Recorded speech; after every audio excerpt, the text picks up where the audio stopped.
এজন্য আমরা সংকল্প করি, আমরা শপথ গ্রহণ করি, আমার গৃহগ্রামে একটি আদর্শ পরিণত বন্ধুত্ব করব। প্রত্যেকটা মুসলমানের গৃহ একটি আদর্শ পরিণত হবে। পরিণত শিক্ষা কি আমরা কোরআনে করি আয়াতটা বেশি বরকতের জন্য বিস্তারিত আলোচনা না, তালিম তরিকার গ্রহণ করার পরে ওই মাদ্রাসার সকল ছাত্রদের মধ্যে মৌলিক চারটে গুণ হবে। 1 নম্বর তাওহীদ খালেস, 2 নম্বর ইত্তিবা রাসূল, 3 নম্বর তাআল্লুক মা আল্লাহ, 4 নম্বর ইলাহি কালিমাতুল্লাহ। যেই মাদ্রাসা পড়াশোনা করে তাওহীদ খালেস হয় না, নিরঙ্কুশ একত্ববাদ ছাত্রদের মাঝে আসে না, সেই জন্য তো কওমি মাদ্রাসা না। রাসূলের আনুগত্য হয় না, সেইটা কওমি মাদ্রাসা না। যেই রাসূলের আনুগত্য হবে লা ইলাহা ইল্লাল্লাহ মুহাম্মাদুর রাসূলুল্লাহ জবানে আত্মা আপাত বাস্তবে ব্যক্তি জীবন থেকে গোটা জীবনের প্রতিটি ক্ষেত্রে প্রতিটি মুহূর্তে এইটা তাওহীদ খালেস ইত্তিবা রাসূল যখন আসবে তখন তাআল্লুক মা আল্লাহ, আল্লাহর সঙ্গে সম্পর্ক হবে। যখন আল্লাহর সঙ্গে সম্পর্ক হবে তখন ইলাহি কালিমাতুল্লাহ দ্বীনের তাবলীগ করা, দ্বীন প্রচার প্রসার করার দায়িত্ব আমাদের উপর অর্পিত হবে। যা আমাদের পূর্বপুরুষ করেছেন সেইভাবে আমাদের পর্যন্ত এসে পৌঁছেছে এবং এই ধারাবাহিকতা তা কিয়ামত। ইন্না নাহনু নাযালনাল যিকরা ওয়া ইন্না লাহু লাহাফিজুন। আসুন আমরা এইভাবে যেন চলতে পারি, আল্লাহ আমাদের তৌফিক দান করুন। আমিন। ওয়া আখিরু দাওয়ানা আলহামদুলিল্লাহ।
সকলে বসে যাই, সকলে বসে যাই, কথা বন্ধ করে, কথা বন্ধ করুন, বসুন, সকলে বসুন, বসুন,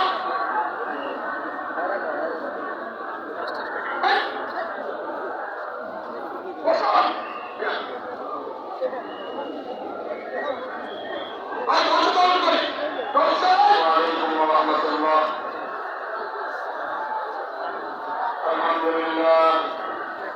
الحمد لله نحمده ونستعينه ونستغفره ونؤمن به ونتوكل عليه.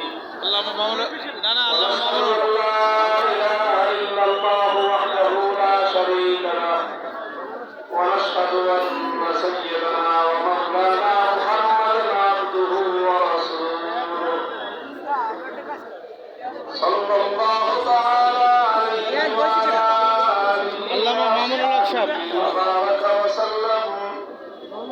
وبارك وسلم تسليما كثيرا.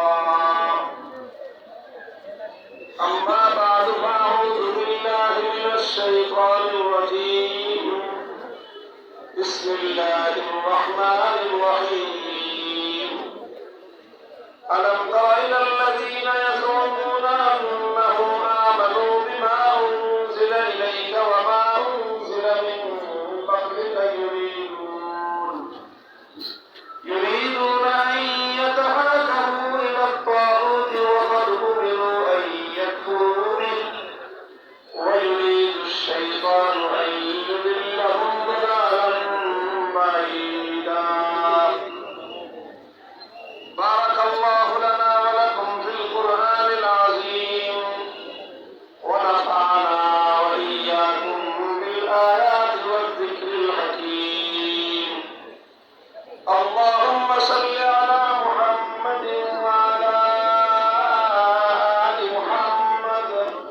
كما صليت على إبراهيم حضرت محترم صدر الصالح উপস্থিত হযরত উলামায়ে কেরাম সর্বস্তরের পরিষদবাসী কওমি মাদ্রাসা ও পরিষদের উদ্যোগে আজকে আজিমুস শান ইসলামী মহাসম্মেলন এই অঞ্চলের জন্য একটি তাৎপর্যপূর্ণ ঘটনা। এই সম্মেলনের মাধ্যমে এই অঞ্চলের উলামায়ে কেরাম একদিকে যেমনি ভাবে তাদের ঐক্যবদ্ধ একটি প্রয়াস জাতির সম্মুখে উপস্থাপন করতে সক্ষম হয়েছেন, ঠিক তদ্রুপ বর্তমান সমাজ, দেশ এবং রাষ্ট্রের কাছে উলামায়ে ইসলামের, উলামায়ে উম্মতের কি প্রত্যাশা, কি দাবি, জাতির উদ্দেশ্যে আমাদের কি বক্তব্য, সেটাও সম্মিলিতভাবে আমাদের পক্ষ থেকে প্রতিনিধিত্ব হিসেবে কিছু মানুষ আপনাদের সম্পর্কে উপস্থাপন করার সুযোগ পেয়েছেন। আপনারা যারা আমার বক্তব্য মাঝে মাঝে বা কখনো কখনো শুনবার সুযোগ হয়েছে বা শুনেছেন, আমি সাধারণত উলামায়ে কেরামের পক্ষ থেকে এই জাতির মুসলিম উম্মার পক্ষ থেকে বর্তমান বা চলমান সময়ে আমাদের যে কথাগুলো বলা উচিত বলে মনে করি, আমি উলামায়ে কেরামের পক্ষ থেকে, আমাদের পক্ষ থেকে নয়, বরং সকলের পক্ষ থেকে আমি প্রতিনিধি হিসেবে বক্তব্যগুলো উপস্থাপন করে থাকি। সেজন্য আমি বিশেষভাবে মঞ্চে উপস্থিত বিভাগীয় শীর্ষ উলামায়ে কেরাম আছেন, তাদের প্রতি আমি প্রথমেই আমার কোনো কথা যদি আপনাদের পক্ষ থেকে প্রতিনিধিত্বশীল বক্তব্য না হয়ে থাকে, অবশ্যই আপনারা সেই বিষয়ে আমার দৃষ্টি আকর্ষণ করবেন। আর যদি সেই বক্তব্যগুলো আমাদের সকলের সম্মিলিত কথা হয়ে থাকে, তাহলে এই কথাগুলো আমরা জাতির সঙ্গে আরো বলিষ্ঠভাবে, আরো ঐক্যবদ্ধভাবে সামনের দিনে আমরা করে চলবো ইনশাআল্লাহ। এখানে দেশের বরেণ্য উলামায়ে কেরাম আলোচনা করেছেন এবং আরো করবেন। আমি দীর্ঘ আলোচনা করব না। আমি কোরআনে পাকের সূরাতুন নিসা থেকে ৬০ নম্বর আয়াত থেকে আলোচনা করেছি। এই আয়াতের সূত্র ধরেই আজকে আমাদের বাংলাদেশের জাতীয় প্রেক্ষাপটে সবচেয়ে গুরুত্বপূর্ণ ইস্যুতে আমাদের বক্তব্য আমরা তুলে ধরার প্রয়াস চালাবো ইনশাআল্লাহ। আল্লাহ পাক রব্বুল আলামিন একটা বিষয়ে খুবই বিস্ময় প্রকাশ করেছেন। আল্লাহ খুবই আশ্চর্যজনক হয়ে, খুবই রাগ এবং ক্ষোভ নিয়ে আল্লাহ একটা প্রশ্ন তুলে ধরেছেন। আল্লাহ বলেছেন, আলাম তারা ইলাল্লাযীনা ইয়াযুমুনা আন্নাহুম আমানু বিমা উনজিলা ইলাইকা ওয়া মা উনজিলা মিন ক্বাবলিকা يريدون أن يتحاكموا إلى الطاغوت وقد أمروا أن يكفروا به। আল্লাহ বলেছেন যে তোমরা কি লক্ষ্য করো না যে কিছু মানুষ এমন রয়েছে, তারা দাবি করে যে তারা ঈমানদার, অথচ ইউরিদুনা আন ইয়াতাহাকামু ইলা তাগুত, তারা তাগুতের কাছে বিচার চাইতে চায়, তারা তাগুতের কাছে ফয়সালা চায়, তারা তাগুতের কাছে মীমাংসা চায়, সিদ্ধান্ত চায়। কোরআনে পাকের এই আয়াত তহিদভাবে কথা স্পষ্টভাবে বিশ্ববাসীর সামনে তুলে ধরেছে যে ঈমান এবং তাগুতের কাছে বিচার এবং মীমাংসা চাওয়া, তাগুতের কাছে সিদ্ধান্ত চাওয়া, এই দুটি একত্রিত হতে পারে না। তুমি আল্লাহর উপরে ঈমান রাখবা, আল্লাহর উপরে ঈমানদার বলে নিজেকে পরিচয় দিবা, আবার তুমি তাগুতের কাছে সিদ্ধান্ত চাইবা, এই দুটি কোনোদিন একই সাথে হতে পারে না। আলো এবং অন্ধকার যেমন এক জায়গায় অবস্থান করতে পারে না, রাত এবং দিন যেমন একই সময়ে একত্রিত হতে পারে না, ঠিক তেমনি ভাবে ঈমান বিল্লাহ এবং ঈমান বিত তাগুত, আল্লাহর উপর বিশ্বাস এবং তাগুতের উপর বিশ্বাস একত্রিত হতে পারে না। যে ব্যক্তি আল্লাহর উপর ঈমানদার হবে, সে তাগুতকে অস্বীকার করবে, যে তাগুতকে বিশ্বাস করবে, তার মজবুত এবং ঈমান আল্লাহর উপর গ্রহণযোগ্য হতে পারে না। কোরআন স্পষ্ট বলে দিয়েছে ফাত্তাবাইয়ানা রুশদু মিনাল গাই, কোনটা সঠিক পথ কোনটা বিভ্রান্তি স্পষ্ট, দিবালোকের ন্যায় স্পষ্ট। ওয়া ইয়াকফুর বিত-তাগুত ওয়া ইউমিন বিল্লাহ ফাকাদ ইসতামসাকা বিল-উরওয়াতিল ওয়াসকা, যে তাগুতকে অস্বীকার করবে আল্লাহকে বিশ্বাস করবে সেই কেবলমাত্র মুক্তির পথে থাকবে। মুহতারাম হাজিরিন, তাগুতের এই বিষয়, তাগুতের কাছে সিদ্ধান্ত চাওয়ার এই বিষয় এবং তাগুতের সিদ্ধান্ত মেনে জীবন পরিচালনা করবার এই বিষয়টা, এটা অত্যন্ত স্পর্শকাতর এবং মুসলিম জাতির ঈমান এবং ইসলামের সাথে ঘনিষ্ঠ সম্পৃক্ত একটা বিষয়।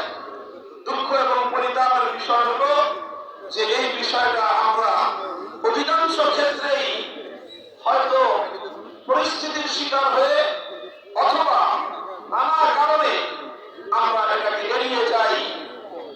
আজ আমি বলতে চাই পরিস্থিতি এবং প্রেক্ষাপট যা তৈরি হয়েছে, ঈমান বিল্লাহকে, এক আল্লাহর একত্ববাদ এবং ঈমানকে যেভাবে আমাদের দায়িত্বহীনভাবে জাতির সামনে তুলে ধরার সময় এসেছে, ঠিক তদ্রুপ তাগুতি ব্যবস্থাকে অস্বীকার করার, তাগুতি ব্যবস্থার বিরুদ্ধে চ্যালেঞ্জ ছুড়ে দেওয়ার সময় এসে গিয়েছে।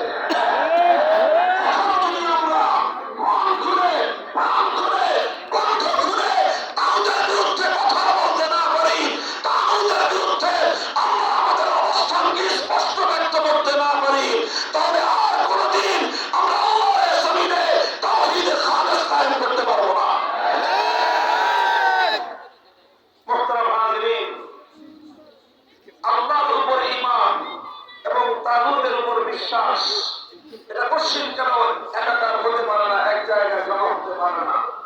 কারণ আল্লাহ সম্পূর্ণ প্রতিদ্বন্দ্বী হল তাগুত।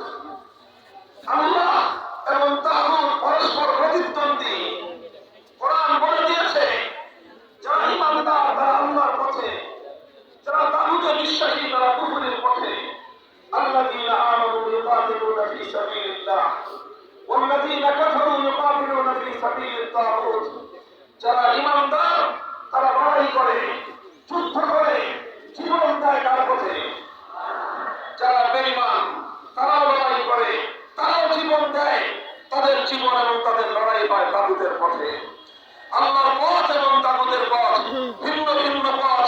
একটি পথের চূড়ান্ত সীমায় খোদার জান্নাত, আরেকটি পথের শেষ প্রান্তে হলো খোদার জাহান্নাম। যারা জান্নাতের পথযাত্রী জাহান্নামের পথে চলতে পারে না, যারা জাহান্নামের পথে চলেছে সেই পথে চলে কোনোদিন জান্নাতে যেতে পারে না।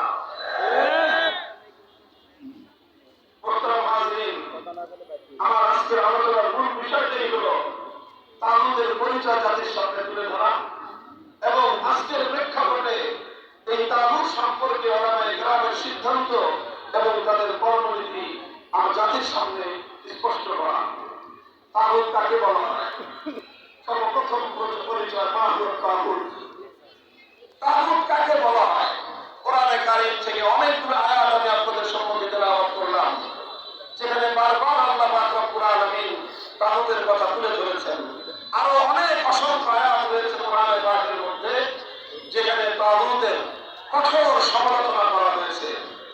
এই জন্য কদিমান ওয়া হাদিসান, সেই প্রথম যুগ থেকে আজ পর্যন্ত যারা এই পবিত্র কোরআন নিয়ে আলোচনা করেছেন, কোরআনে কারীমের তাফসীর করেছেন, লিখেছেন, তারা সকলেই কোরআনে পাকের এই আয়াতগুলো ব্যাখ্যা করতে গিয়ে তাদেরকে তাগুতের পরিচয় তুলে ধরতে হয়েছে, তাগুতের ডেফিনিশন করতে হয়েছে যে তাগুত বলতে কি বোঝায়।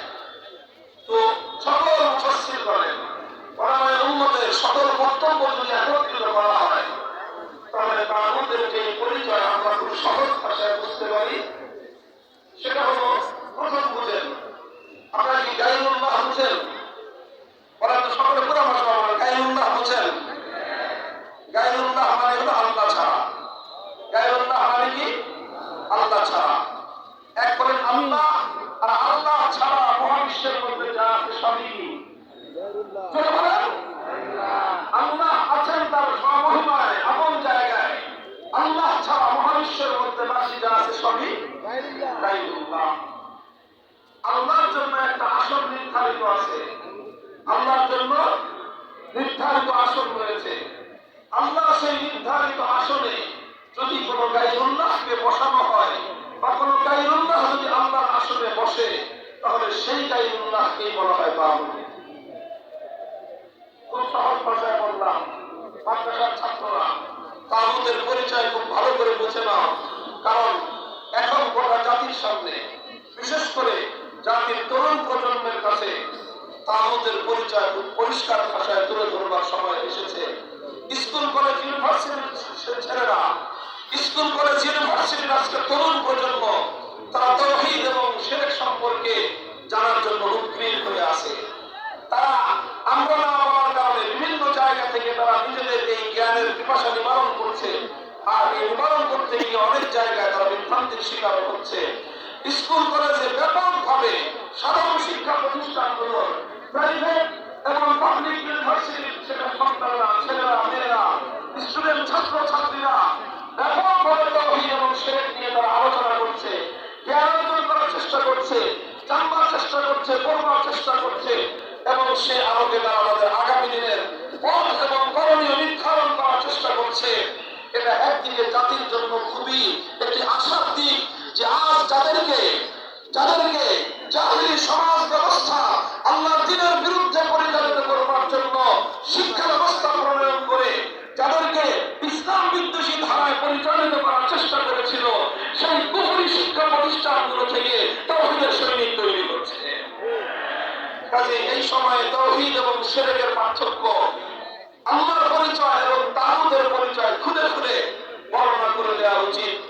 আমি আবার বলছি, তাগুত বলা হয় আল্লাহর আসনে যে গায়রুল্লাহ বসে, সে গায়রুল্লাহকে তাগুত বলা হয়।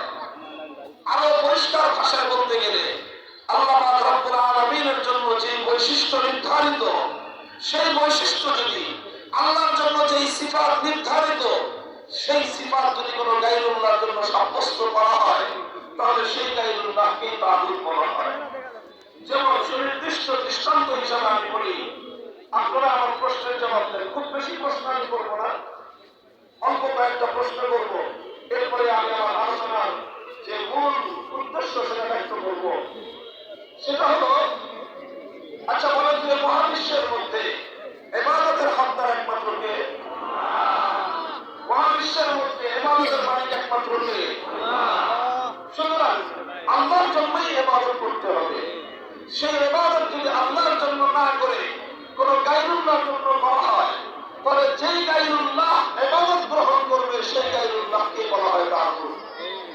তৎকালীন যুগে মানুষ আল্লাহকে বাদ দিয়ে যে সমস্ত দেব দেবতার পূজা করত, লাত, মানাত, উজ্জা, হুবল, এই জাতীয় মূর্তিগুলোকে কোরআনে পাকের মধ্যে তাগুত বলে আখ্যায়িত করা হয়েছে।